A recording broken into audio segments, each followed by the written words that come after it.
Hi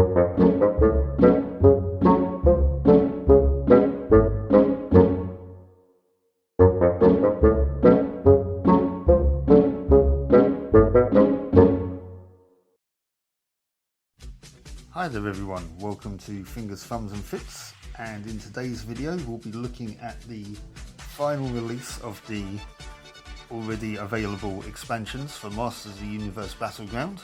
We've got Wave 7 here, the Fight Against Evil, which focuses on the Etherean Great Rebellion, which, well, let's turn it over and have a look at what you get in there, shall we? Now, yes, She-Ra, Glimmer, Angela, Thruster, Caster Speller, and Bow. Now, as soon as when I got the Horde box, I didn't know an awful lot about the game, but I was hoping there would be a Great Rebellion to combat the Horde, and I could not be disappointed with this one. Yeah. Definitely looking forward to this. We see at the bottom here we've got rulebook, manual, 6 character minis, 8 terrain accessories, so we get 2 of each of these, 37 cards and 2 tokens. So let's take a look at them, shall we? I don't know if I've said in previous videos before, but I've always been a fan of the She-Ra setting more than the He-Man setting. Oh, okay, this is just a bit of the promo stuff. I don't know, I think it was just the the setting of Etheria that I kind of preferred, and I liked the sort of dynamic between the Rebellion and the Horde, and I loved She-Ra Adora's backstory. I'd love it if there was a model for Captain Adora, to be honest with you. But yeah, anyways, right, here's our little rule book. Well, I say little, I mean it's not little, is it?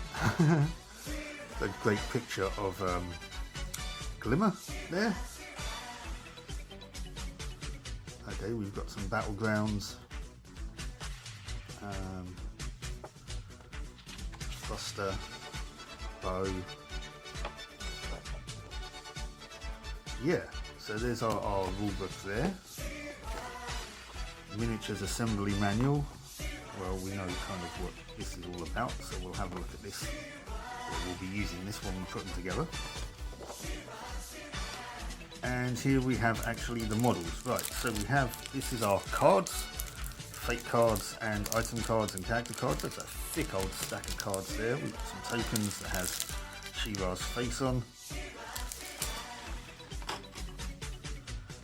There's some of our terrain in wonderful purple plastic. And there's another one. So we get 2 of those sprues.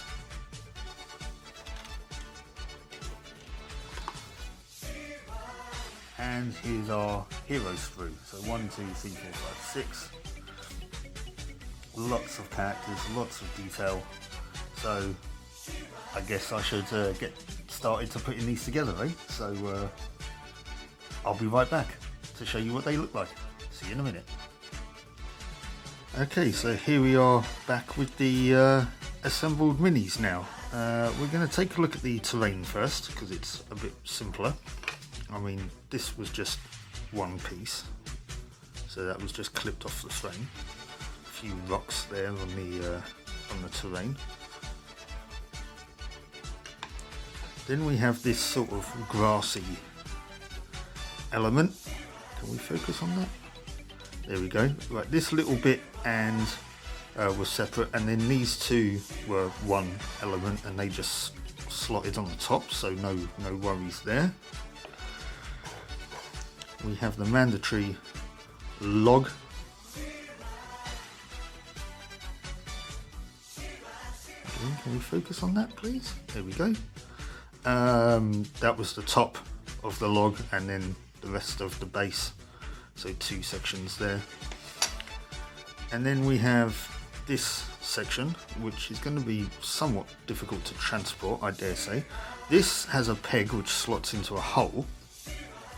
This section here, these 2 what would you call them? I don't know, ferns. They are literally just sitting on top of very, very shallow depressions.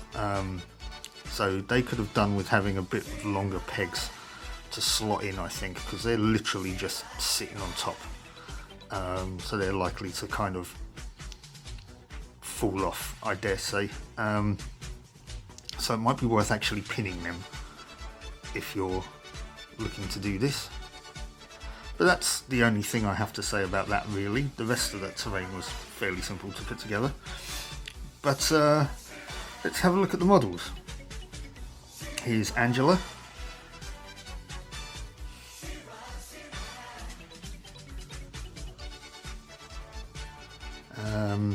She had, her body was one part, and then her wings were separate. Each wing was separate, and then her base.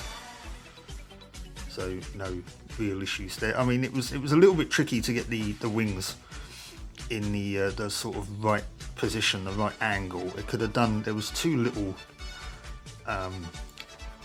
sort of raised dots, one on each wing. It could have done with having maybe two on each wing to get the positioning right. But aside from that, there's no real issue with getting that done. Then we have Bo. There was a couple of components to his body. Well, his main body was one part, then his left arm on this side and his leg was one part. His cloak and his bow was another section, and then his arm with the flower was another, and of course his base was separate. No issues putting this one together. This one was very straightforward.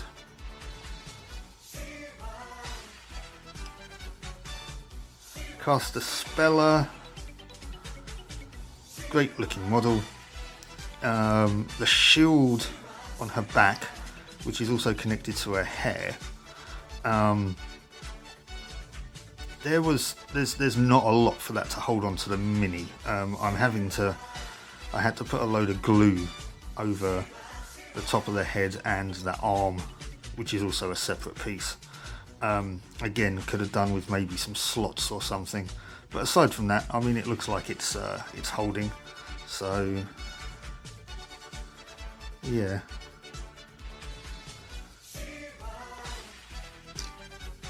Then we have Foster.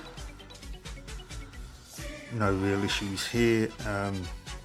That wheel on her staff, again, a bit of a longer peg maybe. But aside from that, no real issues. Her leg was separate, her cloak was separate, her hair was separate. But yeah, no problems putting that together.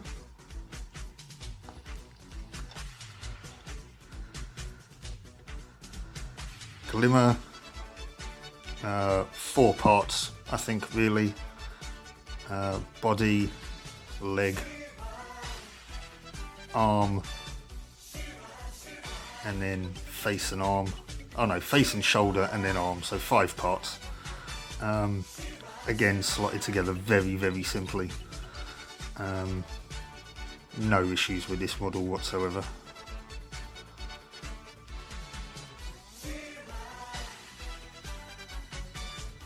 And then we had She-Ra. The positioning on her lower leg, which is separate, was a little bit tricky. It can go on pretty much in any angle, really. But aside from that, the rest of the pieces went together nicely. Her body, well, the front was one section, the back was one section, and her hair was one section.